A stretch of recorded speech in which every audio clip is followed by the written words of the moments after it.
You're listening to The Early Morning Musician, the podcast for artists who burn the candle at both ends and build their dream while the world sleeps.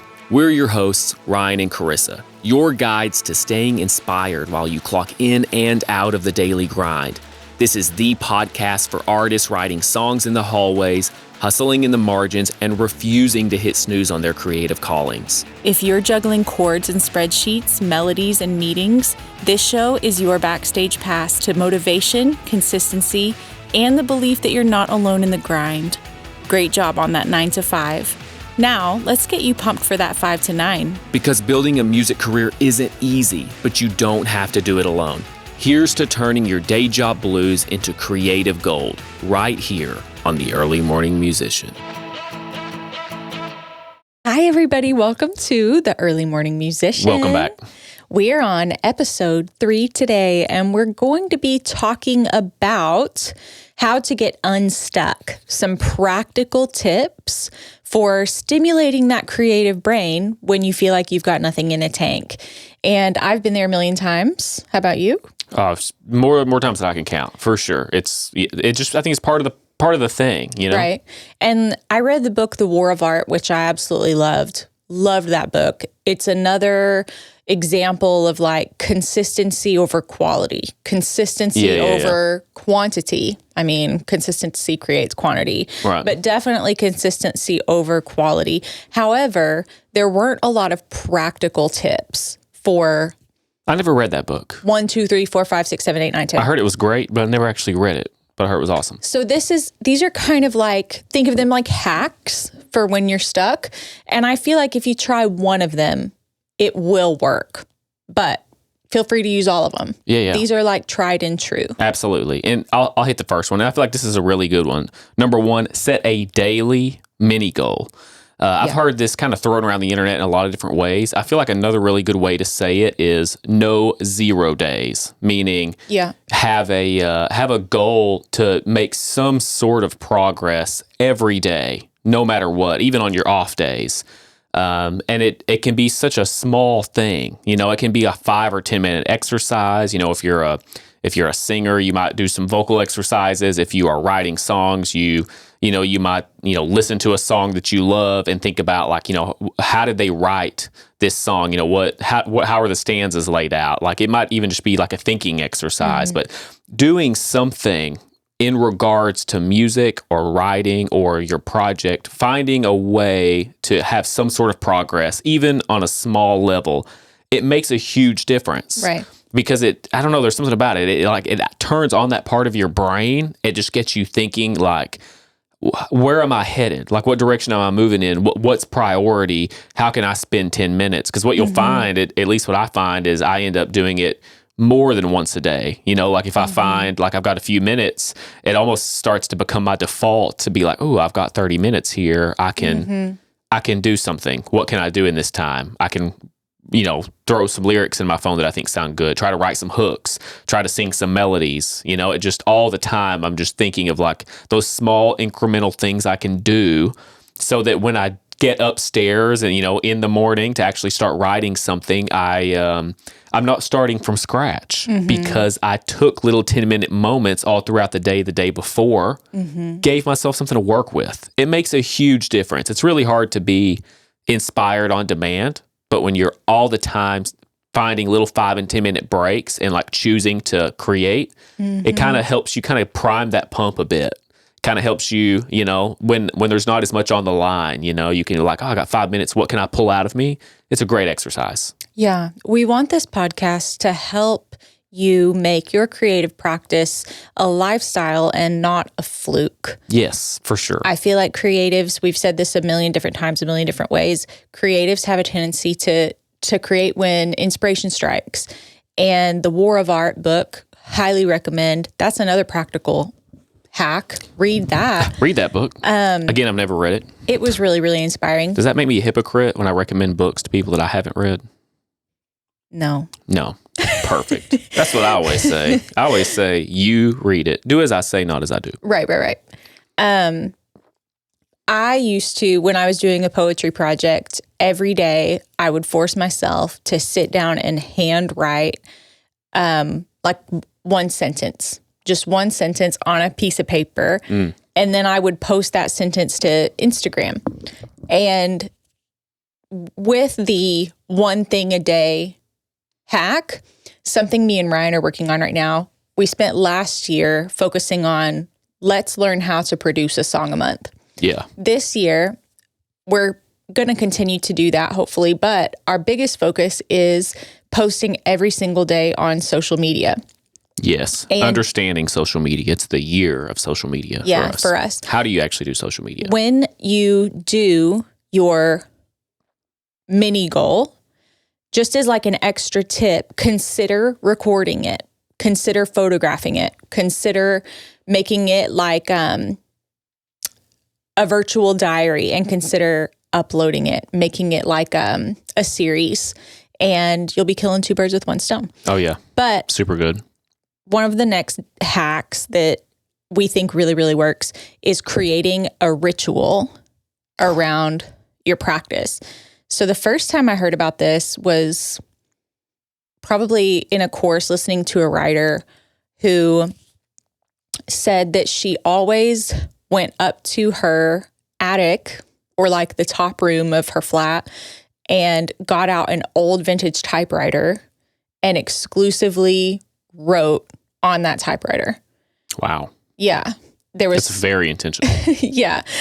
She said that there's something about the mechanics of moving her fingers on the typewriter and having to do the pushing and like it's giving ASMR. You know what I mean? Like there's an ASMR like TikTok channel out there for that. Yeah. I bet it's great. She said like the manual aspect of this task activates my creative brain and really helps me get in like flow state. And I thought, wow, I don't know if I've ever heard about anybody pairing some kind of ritual practice with their art to maximize their art.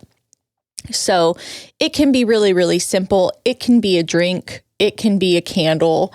It can be listening to the same song over and over, but it's like Pavlov's dog, you know, when I see. Yeah. You ring the bell and give the dog a treat enough times, you ring the bell and the dog will salivate even if there's no treat. Right. You can also use illegal drugs to accomplish this. Yeah, and we do. We do constantly. We think that, Ryan, I would say, has a strong ritual. Every single morning looks the same. It does, yeah. And do you think that just the act of being in the ritual helps activate your creativity now? Oh, yeah, for sure. I mean, it just makes all the difference in the world, especially from first starting and then, 6 months in, a year in. Especially in the beginning, I was really nervous, I think. Like I'd wake up and I would start working and there would be kind of like this pit in my stomach, like, I just woke up at 5 this morning to do this, and then I got to do this for 3 hours. Then I got to start my actual job. Pressure. It felt like there's this huge amount of pressure. I just woke up. I'm not going to feel like trash today. Is this stupid? Is this going to work? Yeah, is this going to work? Because it felt like a major sacrifice. Mm-hmm. But then after I did it long enough, it like transitioned. It stopped being that, and I knew like when I get up there and start working, it's going to work. Yeah. Like I'm going to feel inspired. The coffee's going to hit. I'm going to get inspired. I'm going to like create some things that I really love. I'm going to create some things that suck. Like that's part of it too. Like absolutely. I'm used to having, sometimes there'll be like 2 mornings in a row where I wake up and just everything is garbage. Right. But I know that if I get up on the 3rd morning, boom, there it is. It comes. So like, yeah, I mean, having that ritual, having that routine, it makes a humongous difference. And while we're on that note, before we move on to the next thing, because we're thinking in terms of social media all this year, and me and Ryan feel like for our creative project, it's our weakest spot. Yeah. It's the thing that we struggle with the most. I think it's the thing that we've done the least of. So like it is inherently the thing that we're the suckiest at. But it's so crazy because we have consumed it for years and years and years and years in like really large quantities, but to consume it is not to know how to do it. It's not at all. It's not at all. I guess that's with everything. I guess that's even with music. But there has been like a huge learning curve on social media. But with creating things that might be good and being okay with creating things that might be really, really bad. One thing that I'm finding is that your social media followers will kind of tell you pretty quickly, like, flesh out this idea or don't flesh out this idea. And when I was doing that one sentence a day, there would be things that I loved that just did not resonate with people, and I would have never known. Yeah, and then you hear that. It's really common, it being kind of that. Yes, some of my least favorite stuff would pop off the most, and it's one of the benefits to like posting as you create. Yeah.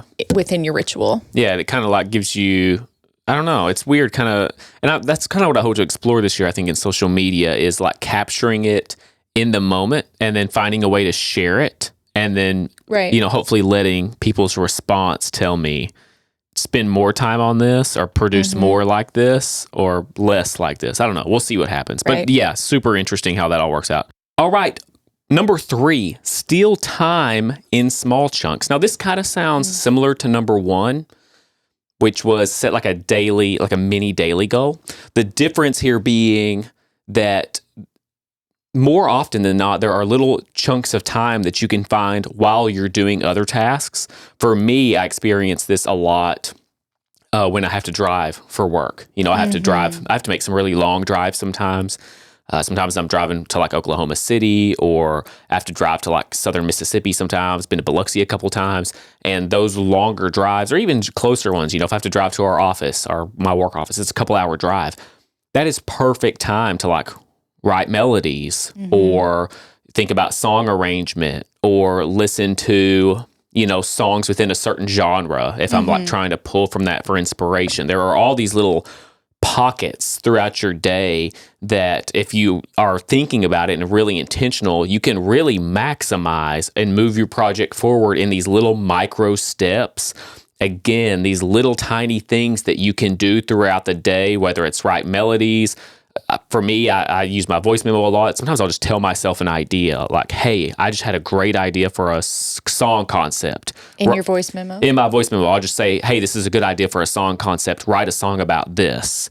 Or this would be a great hook for a song, this. I do that constantly, all of the time. So that way when I get up here, especially in the morning, if the juices aren't flowing, I've got something. Or like a lot of times it feels like the juices are automatically flowing just because I already have like 10 ideas in my phone, and I think all of them are really awesome. And they don't all go together. Like I know that they don't work. So it's like almost sometimes like maybe too many options. Like which one of these do I flesh out all the way? Like these all are super cool ideas.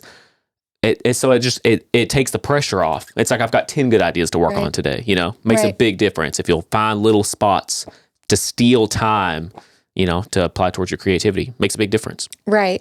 Stealing time. And then that leads us perfectly into 4, which you already kind of vocalized. Oh, shoot. What's 4?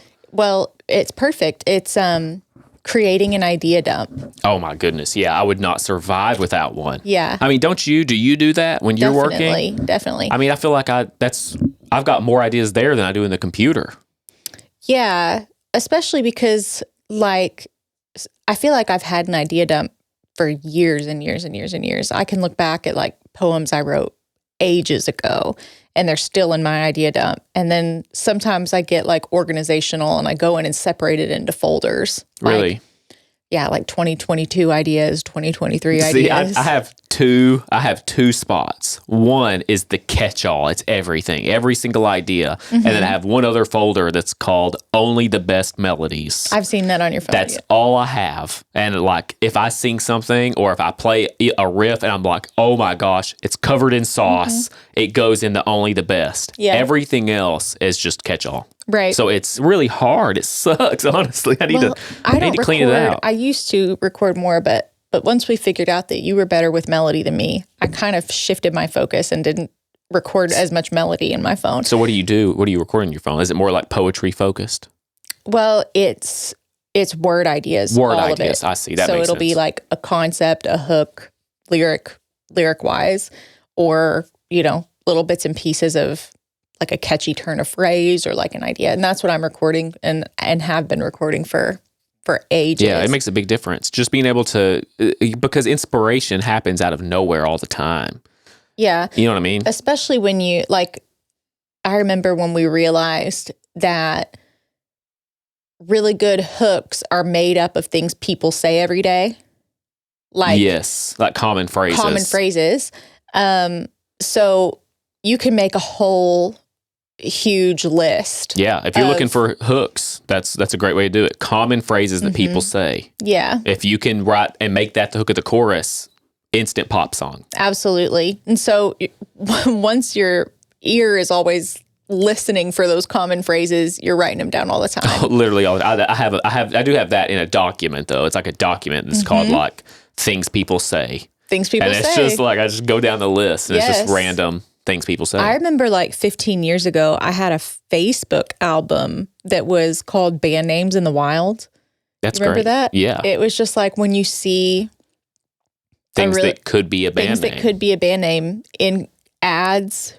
I remember there being one at Sonic as an advertisement, but I can't remember. We used to do that pretty religiously. Like we were always like, that's a good band name. That's a good band name. We don't do that as much anymore. Well, when you actually need a band name, you're always looking. You can't. Maybe that's what it was. Maybe we were just not looking. You can't think of one when you need one. So it's good to have an idea dump. And those dump. band name generators on the internet suck. They're so bad. They don't work at all. You need an idea dump for that. You need an idea dump. Get an idea dump, songs, and for band names. They're great.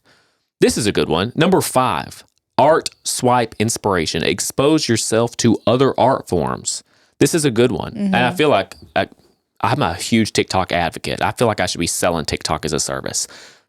It's a great platform because it's and this is what we love about TikTok, the way that algorithm is able to curate, it understands your taste as a person. And it starts to find like, oh, these are the clothes that you like. These are the songs that you like. These your are Chinese spy understands These you. are your Chinese spies. Like, here's the house that you want to live in. Here's the books you like to read. And it starts to like bring it all to you. And I think that's why the conversion from like TikTok to music streaming platforms is so strong. It's obviously the best on the planet right now, without a doubt. Like no one would argue. Like people find music on TikTok and they go and they save it to a playlist. It's unbelievable. No other platform does that. And it's just because it understands you so well that when it recommends music to you, it is truly music and artists that you will love. Like you will love them for the rest of your life. And people know that now. So like when it recommends a band, you're like, oh, heck yeah, I love this band. Jump over, save them.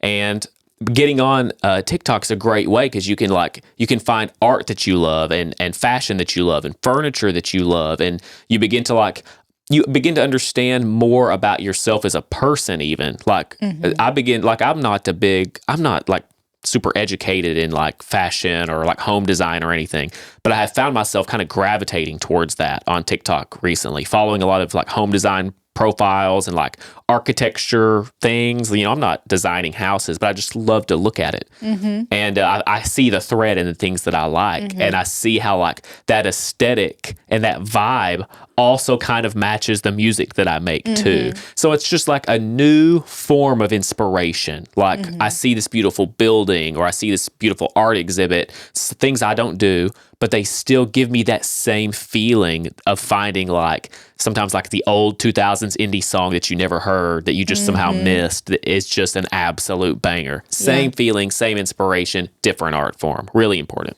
Yeah. And another time that having like an art swipe bank is important is when you're an artist trying to brand and niche down what your brand looks like, sounds like, feels like. Oh, yeah. That's some of the most noticeable times that I've leaned on like art swipe is, okay, what do I like? But not only what do I like, but what are the common threads that are in this? And what are like the 4 things that I can write down that are important to always be in what I put out? Especially if you're trying to do social media and you're taking into account more than just, if you're a songwriter, you have to take in more than just how the song sounds. You have to take in like how do you as an artist look? And then like how does everything else look? How are you packaging it and serving it up on the different platforms?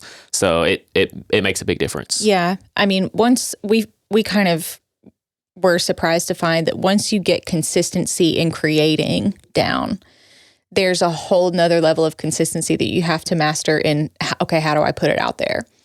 And then you're having to do both levels of consistency at the same time. Yes. I think that's the thing that holds most people back. Yeah. Is finding how to do both of those things. And having art, like an art swipe board, helps with the consistency piece of how do I put this out there? Yes, for sure. Yeah. Okay. So number 6, for little hacks to help stimulate your creativity, change your environment. Ooh. I feel like this is a no-brainer, but my biggest memory of doing this was when I was having to edit all the poetry I had written into book form. So it wasn't that I was creating, it's that I was like having to compile.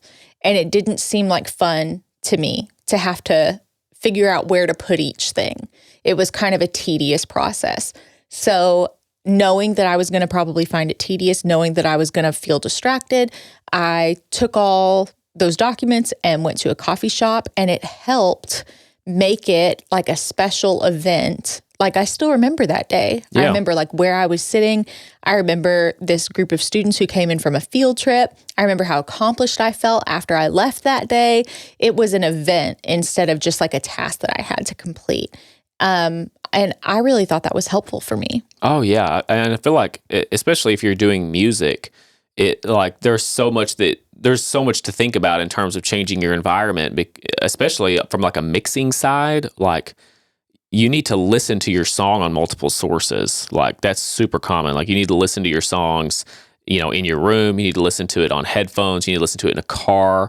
And getting out of your room and just experiencing your songs or whatever you're working on outside of the space, there's something about it that just changes the way that you hear it. Right. It's like you hear it within the context that like everyone else is going to hear it in. Yeah. Instead of just hearing it in this little room up here, because then you hear it so much, it's like it becomes hard to understand how people are going to receive it because you just hear it so much. But getting out, hearing it on different speakers, or one of my favorite things to do is when I have to travel for work, of course, I take my laptop with me, and then late at night, because I don't get to lay in bed with you, I'm just in a hotel room by myself, bored, I'll work on music. And it's like I can work for an extra 3 or 4 hours. And there's something about setting everything up in a hotel room. It just feels different. It looks different. And I'm just able to tap into a different creative space all of a sudden. I'm just in a different world for, 3 or 4 nights, and I can like focus on creating. It moves the song along instead of just like, oh, well, I can't be in the studio for the next 3 days, so I can't work. Just not true. Like, take an interface, bring some headphones, and you're off to the races. Like, and it gets more fun that way. It gets more fun. It's way more fun. Yeah. All right, number 7. Here we go. Number 7, use constraints to fuel creativity. Give yourself fun challenges like create something in 10 minutes or make art with only 3 colors. This is a good one for musicians, definitely, because I feel like, especially when it comes to writing songs, sometimes you can get a little carried away trying to start with too many instruments or too much production before you've actually fleshed out things like your melody. And really holding back. These last 2 or 3 songs that we worked on, I have been definitely limiting myself on the front end in a big way. Like, I'm only going to use the absolute bare minimum production, like drums, bass guitar, and like maybe an acoustic guitar or just one electric guitar. And that's all I'm going to have while I write the song, melody wise. And it's having just, I just decide like I'm picking the acoustic guitar this time. I'm just picking it. I'm not going to write it on anything else. And this is going to be what drives the song. I just did that. I didn't have to do that. You weren't inspired to do that. No, I just decided. I limited myself. Like, this is just the way that it's going to be. Yeah. No reason. It's just because I want to. And I'm sticking to that until this song is literally done. And when you do that, it takes away all these other options. And it's like, okay, I've just got to do something cool on the acoustic guitar right now. And it works. It really does work, because you start, it's really weird when you have so many instruments to pick from, because you start thinking more in terms of like all these crazy sounds you can make rather than just like thinking simply. Like, I just need to think of something simple that catches someone's attention. Yeah. Like finding the real ear candy in the chord progression, which that's a lot trickier to do when you don't have cool sounds. When you just have an acoustic guitar, really the meat of the song has to actually be good for Right. just an acoustic guitar to carry it. Yeah, that's that it. makes, and then Limiting yourself makes it better. right. It actually makes you think harder and it makes you dig deeper. And now the meat of your song is good. So then when you go to produce the rest of it, it's almost like the rest of it doesn't really matter. It's Right. almost like the meat of the song tells you what everything else has to be. Right. So you can just make it simple production. Everything else, you kind of already hear what it needs to be and you're done. Song's I out the feel like door. Post Malone is so good at just having a really good melody. Oh my gosh. A really catchy hook. Yeah, what was and that really last simple one? production. That last one he did that was super good.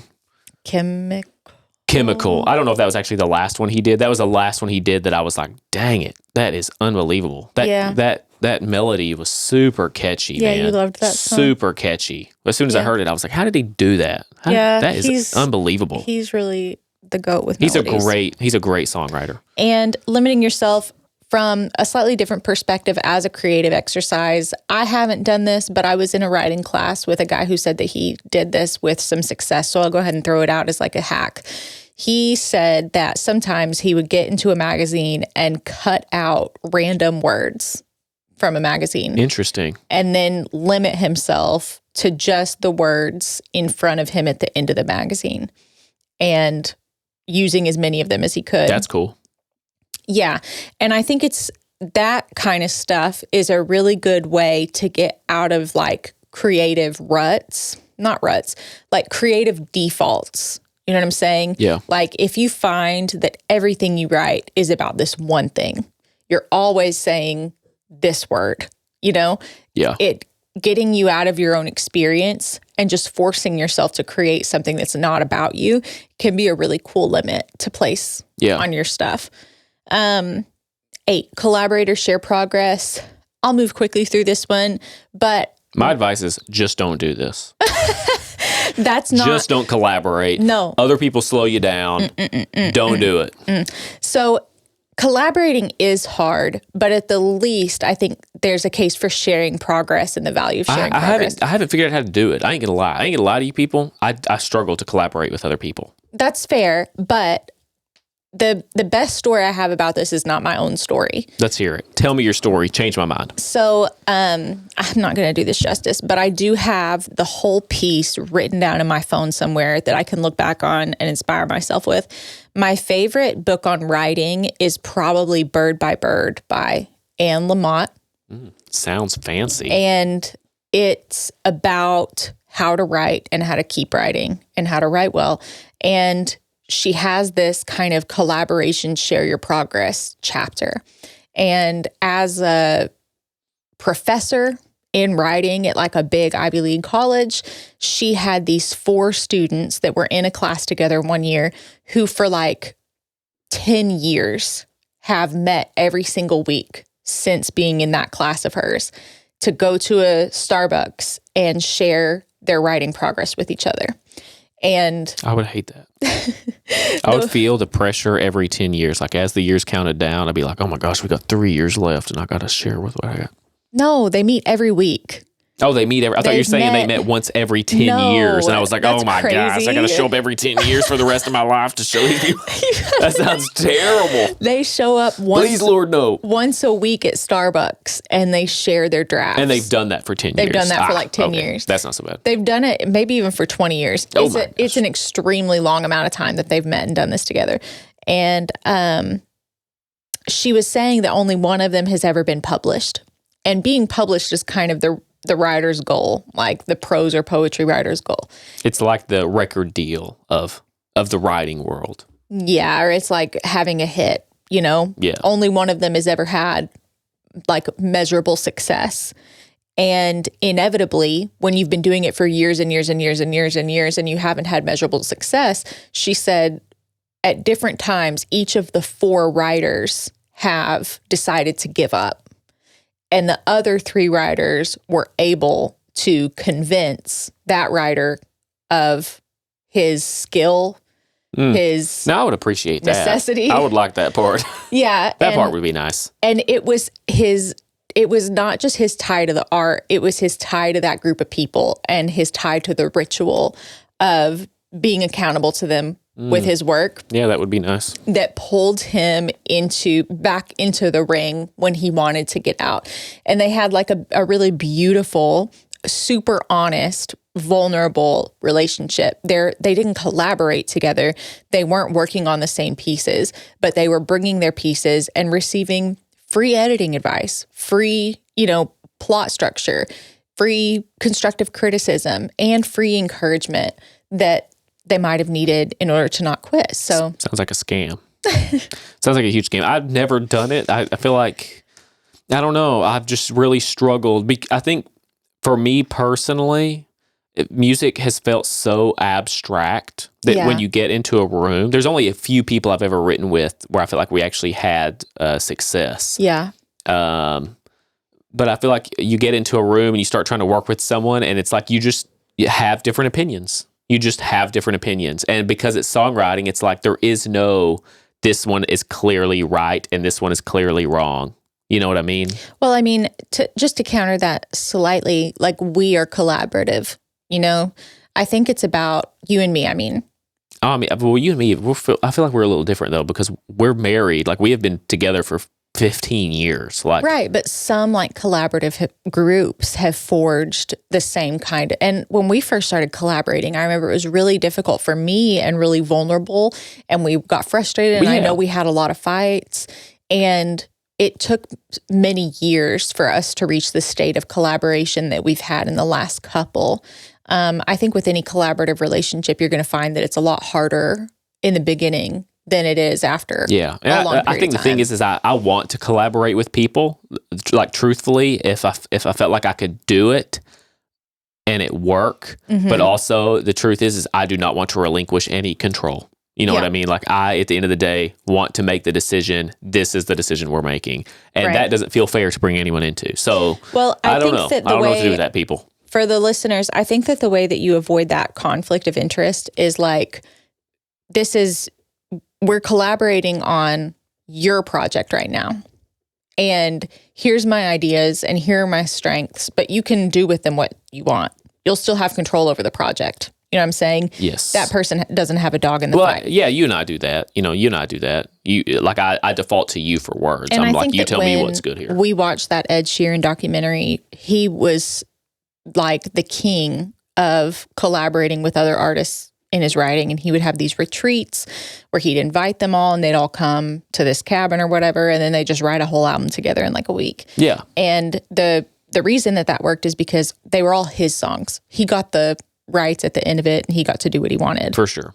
And that brings us to our next one. Number 9, schedule creative dates. This is a good one. And I feel like we don't do enough of this. I would love to do this. I think we used to, but I think since making it a ritual, we felt like less need. Yeah, since we made it a ritual, we don't. But scheduling time to get away and specifically devote to your craft, to your songwriting, your art or whatever, wow. What an amazing thing to do. Like privilege, for sure. Such a privilege, I felt like, obviously we did not do enough of that. No, we didn't do enough of it when we could have done it. When we had, time to do it. Obviously you have kids and it's like, you can't really, you can't really do that. If I could now, I would use all of my vacation time getting away and writing songs and doing that. But like, I gotta take kids on a vacation and be a dad and do all that stuff. But still, every now and then we do squeeze in a little bit of time here and there to like take a break, or I'll take some extra time off. And, there have been times where like, I think it was the project before this one, we were doing Color House. I took like a full week of vacation and we had lined up like, we are going to track 3 full songs. And we lined up childcare that week. And we literally spent every single day, all day long for a whole like 7 days, all music. It was fun. It was great. And we had like 3 great songs at the end of it. It was really cool.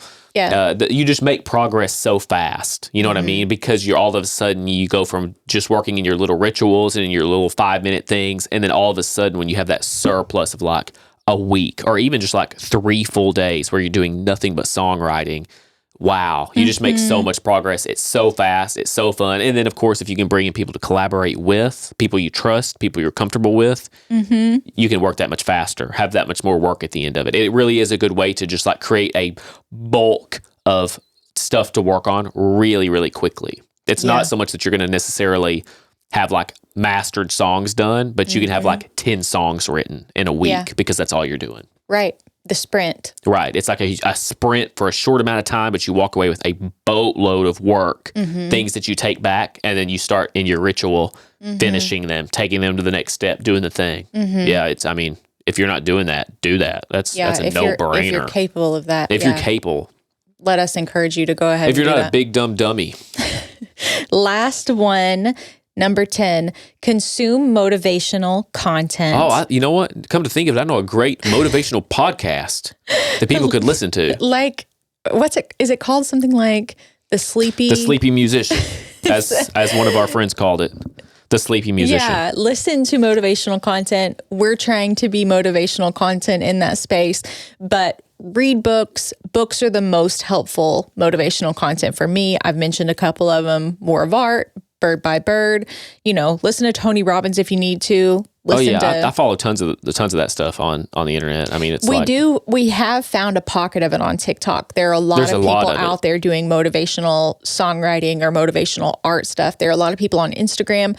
I even joined like a chat group called like Love for Writers or something, and got DMs sent to me on Instagram every day with like a little motivational paragraph to writers. And there's so much of that out there that it's just, why not? Why not get into some motivational content? Well, I feel like it does make a difference. It definitely feels a bit cheesy when you first kind of start looking into that stuff. But what you'll find is that as you consume it consistently, you really do begin to believe in the possibility, like, hey, I can get better at this. Like, I can grow in this. The more that I do this, I'm not alone. Like, not crazy. There's a lot of other people writing songs and like trying to get better. Like, and that really does help you push through sometimes the pain or the discomfort of creating a ritual or reaching out to people to write collaboratively when you don't want to. Right. Like, it helps you overcome some of those less fun hurdles and enjoy the art. And we are in a community right now that is not like a musical community. Yeah. And we don't really know anybody who's doing what we do, and especially at our age. So finding those pockets of motivational spaces online, it's nice. That's on a podcast or on YouTube is so cool that we have that opportunity to find those people wherever they may be in the world and receive that encouragement. For sure. Okay, well, that's all for our 10 hacks for stimulating creativity when you feel stuck. Yes. We would love to know which one of these resonated with you the most. Which one do you think was the stupidest idea? Like, I would just never do that. I would never do that. Collaborate. I'm just going to say that. That's mine. If you like this podcast, we would love for you to like this video and subscribe to our channel on Spotify, on YouTube, on Apple, wherever you listen to your podcasts. Amazon. Some guy told me the other day he listens on Amazon, and I was like, you've got to be the only one. We do have a very small Amazon Who listens on listenership. Amazon? That guy does. Yeah, and if I remember right, it's all male. Like the stats say. I know him. That one guy. I know that one guy. That one guy on Amazon who's listening. Thanks for listening. That's cool. Anyway, we would love for you to like and subscribe. Share this with somebody that you think might enjoy it. And we'll see you next time on the Early Morning Musician.